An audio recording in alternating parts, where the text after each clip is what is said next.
trairia ele por 50 mil? Ah, amor, é 50 mil. Imagina o tanto de coisa que a gente pode fazer. Você trairia ela por 50 mil reais, mano? Nem por 100 mil, nem por 1 milhão, nem por nada. E você, moça, você trairia ele por 50 mil? Ah, até de graça, eu não namoro com ele.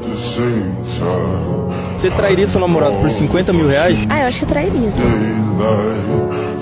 Mas 7 anos, assim, jogar fora. Ah, ele não é o único homem no mundo, né? Por 50 mil reais, você trairia sua namorada? Jamais! E você, moça, você trairia ele?